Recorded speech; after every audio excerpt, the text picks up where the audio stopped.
Hi hello welcome back to Akhila edits and vlogs. మీరు thumbnail చూడంగానే అర్థమై ఉంటుంది. Paneer masala tomato puree curry. ఎవరికి మాత్రం నచ్చదు పన్నీర్ కర్రీ అంటే?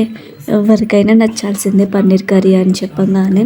సో ఈ పన్నీర్ కర్రీ చాలా టేస్టీగా ఉంటుంది. మేము ఎలా చేసుకుంటామో చూసేద్దాం. సో ఇక్కడ వీడియో క్లిప్ కొంచెం మిస్ అయిపోయింది.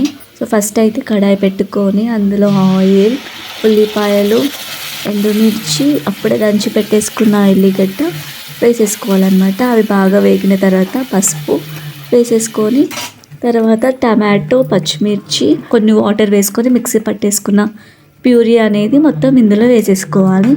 టమాటో ప్యూరీ అందులో వేసేసుకొని కొన్ని వాటర్ వేసుకొని బాగా మరిగించుకోవాలి. బాగా బాయిల్ అయిన తర్వాత మనకు టేస్ట్కి తగినంత కారం అండ్ సాల్ట్ యాడ్ చేసుకోవాలి. సో నా ప్రీవియస్ వీడియోస్ ఏవైనా చూడకపోతే ముందుగా వెళ్ళి చూసేయండి. అలానే సబ్స్క్రైబ్ కూడా చేసుకోండి. పక్కనే ఉన్న బెల్ ఐకాన్ని కూడా కొట్టండి. సో ఇదైతే బాగా మసిలే వారికి ఉండాలి. అండ్ నేను మధ్యలో ఒక క్వశ్చన్ అడుగుతాను, తప్పకుండా చూడండి. ఆన్సర్ తెలిస్తే కమెంట్ చేయండి.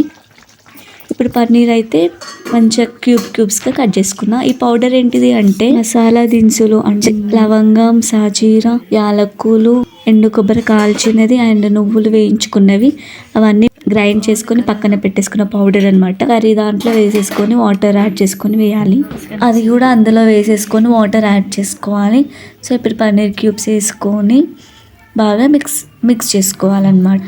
ఈరోజు అయితే నేను ఒక పొడుపు కథ అడుగుదామని అనుకుంటున్నాను. మీలో ఎంతమందికి తెలుసో కమెంట్ చేయండి. సో ఫస్ట్ క్వశ్చన్ ఏంటిదంటే, మనం తినడానికే కొంటాం కానీ తినము, అదేంటో కమెంట్ చేసి చెప్పండి.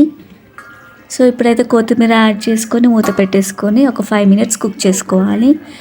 మనకు పన్నీర్ అనేది మంచిగా కుక్ అయితేనే చాలా బాగుంటుంది. సో బాగా మరిగించుకొని స్టవ్ ఆఫ్ చేసేసి మనం సర్వ్ చేసుకొని తింటే సూపర్గా ఉంటుంది. తప్పకుండా ట్రై చేయండి.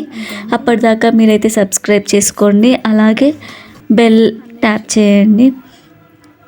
To like, share, subscribe. Thank you for watching. See you again. Bye.